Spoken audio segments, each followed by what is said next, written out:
2026లో software ఉద్యోగం వస్తుందా? జనరల్గా ఏంటి అంటే ఇంకెప్పుడు వస్తుంది సాఫ్ట్వేర్ ఉద్యోగం అని రిలేటివ్స్ కానీ, ఫ్రెండ్స్ కానీ, తెలిసిన వాళ్ళు కానీ, ఇంటి చుట్టుపక్కల ఎదిరింటి వాళ్ళు అందరూ కూడా ఈ విధంగా చెప్పేవాళ్ళే. కానీ అసలు ఎటు వెళ్తే ఇప్పుడు ఫ్రెషర్స్ ఉన్నారు, ఏ కోర్స్ తీసుకుంటే జాబ్ వస్తుంది, ఎలా వెళ్ళాలి, ఎక్కడ నేర్చుకోవాలి, ఓకే, ఎంత టైం పెట్టాలి, ఏ విధంగా ఎక్కడెక్కడ జాబ్ రిఫరెన్స్ దొరుకుతాయి, ఏ విధంగా మనం ట్రైన్ అవ్వాలి, ఏ విధంగా నేర్చుకోవాలి, ఈ పాయింట్ అనేది ఆల్మోస్ట్ ఎవరు చెప్పరు. సో ఇక్కడ వాళ్ళందరికీ మీరు ఒకటే గుర్తు పెట్టుకోండి. చాలా మంది అయిపోయింది, నేను క్రిస్మస్ అయిపోయినాక మళ్ళీ నేను స్టార్ట్ చేస్తా, సంక్రాంతి అయిపోయినాక స్టార్ట్ చేస్తా, లేదా దసరా అయిపోయింది మళ్ళీ క్రిస్మస్ వస్తుంది, క్రిస్మస్ అయిపోయినాక మళ్ళీ కొత్త ఇయర్ వస్తుంది, మళ్ళీ సంక్రాంతి వస్తుంది, సంక్రాంతి అయిపోయినాక మళ్ళీ కెరీర్ స్టార్ట్ చేస్తా, సంక్రాంతి అయిపోగానే ఇంకొక పండుగ వస్తుంది, ఇంకో పెళ్ళి వస్తుంది, ఇంకొకటి వస్తుంది.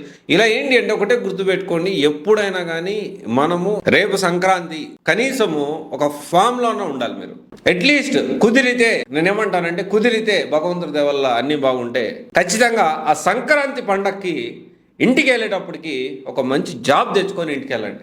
దేవుడి దేవల్ల భగవంతుడి దేవల్ల ఇంకా మంచిగా ఉంటే ఒక శాలరీ తీసుకొని ఇంటికి వెళ్ళండి. అది ఒక శాలరీ ఏదో ఒకటి తీసుకొని అప్పుడు పండగకి వెళ్ళండి. అది అసలైన పండుగ, అప్పుడు మజా వస్తుంది.